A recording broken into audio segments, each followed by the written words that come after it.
My number 10 spot of my favorite game is probably Stardew Valley.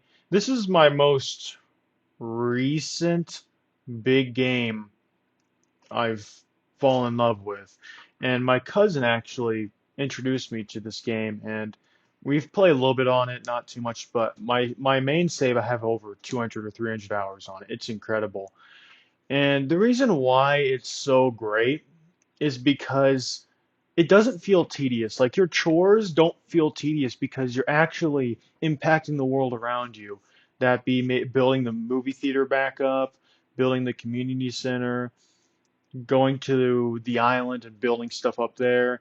It just feels like the world, there's a lot of substance in the world and you can really impact the environment around you. And that's why I love it. Especially the building on your farm, customization in your house, being able to marry people, the heart system especially is really good, and that's why it's at the number 10 spot. Now, number 9 is probably my favorite survival game, Long Dark. Long Dark, I have a long history with, no pun intended, but I started playing it around 2015 actually, and I've played it since then. It's just so incredible how they've really updated the game a lot. That be the new maps or just how terrifying the game can be at nighttime with wolves. And I just love the cold system and just everything in between is really good. Number 8 spot is probably the most popular game ever, Minecraft. I was contemplating on either having Skyrim, Fallout 4, or Minecraft to be in this position, but I think Minecraft deserves this position just because it's one of the first games I've ever played in my whole life, and I still play it consistently, and it's always stuck with me. I still play it with my cousin on there. And it's just a really solid game because it's very infinite. That's the main benefit of this game. The biggest pro of this game is you can do whatever the heck you want for eternity, basically. I remember seeing this one guy, he played 5 years on a hardcore world and he died, and he just started over after that. And it's just, this game, you can go forever. And I also love hardcore. I've only played it a couple times, but it's a, it's definitely difficult, and you never know when you're going to lose everything, but that's why it's fun and enjoyable. Now, my number 7 spot is Far Cry 3, just because of my nostalgia for the game, as well as how much I love Voss, the main antagonist. The voice actor is really good too. He was in Better Call Saul. I haven't watched that show, but that's a topic for another day. But he just does so well in this game. And even the last villain, Floyd, is that his name? I already forgot his name. He's actually not that bad, despite me forgetting his name. Basically, I'm not sure if that's his name.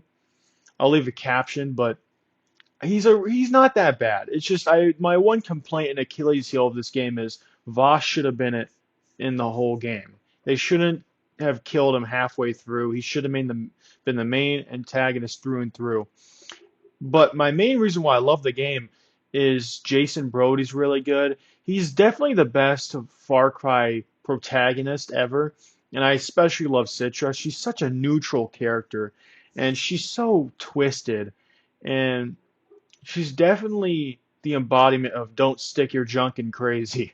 But that's why I love the game. And it's not my favorite Ubisoft game. My favorite Ubisoft game is next, Zombie, which is surprising. Many people probably haven't even heard of this game, but it's so good because it's definitely one of the most terrifying games I've ever played. More terrifying than Outlast because it takes place in a post-apocalyptic Britain, a zombie one.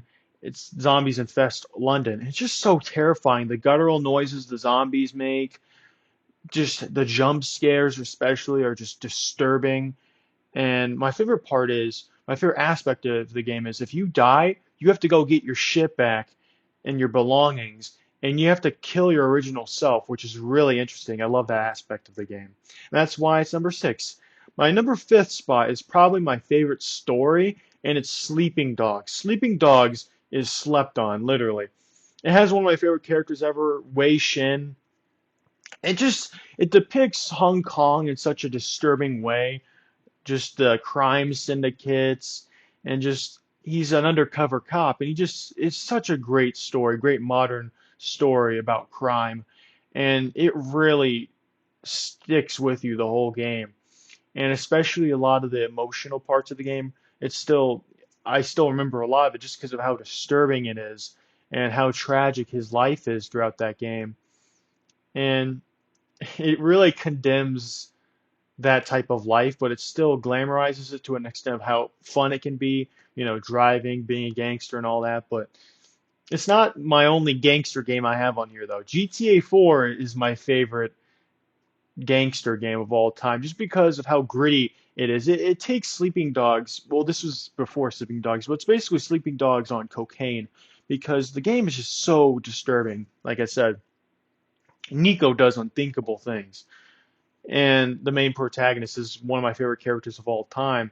And he arrives to in Liberty City. He's a immigrant, and he just kills so many people. And I love the decision making in this game too. Even though it's kind of minor, it's really cool how you can make your own Nico, which is really interesting. And I especially love the DLC Johnny, and the Ballad of Gay Tony is really good. Or the Lost and Damned, that's the Johnny DLC. But the Ballad of Gay Tony, one of my favorite stories of all time. And I think that is better than the main game, but the main game is still really good. I think Nico, like I said, the voice actor does such a great job. One of the best voice acting I've ever heard in the game, and that's why it's at the number four spot. Now, my number third, I have a lot of nostalgia for too, kind of like Far Cry 3. It's Bioshock. Bioshock, I remember playing in the early 2010s.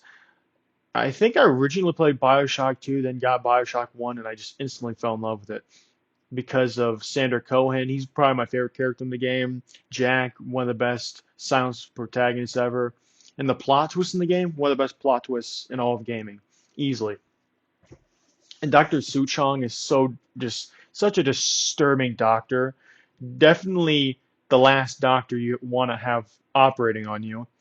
But it's just such a great game because it delivers a lot of political commentary, social commentary on that, and it really delves into the dark side of capitalism to a degree, and that's why it's great.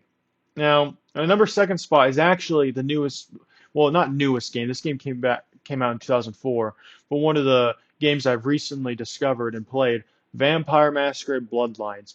This is probably one of my like favorite RPGs of all time. Obviously, it's second place, but it just does everything so right, man. Like that be the creation system where you have seven different classes to choose from. I played Mangrel, who's kind of half werewolf, half vampire, which is really fun, as well as I played as a Nosferatu. And every class feels so different because, like, for example, Nosferatu, you can't even walk around in public really without the police getting you. And I just love the masquerade system where you have to abide these rules that the vampires placed in the society. There's a vampire society, which is really interesting. And I just wish more games did this.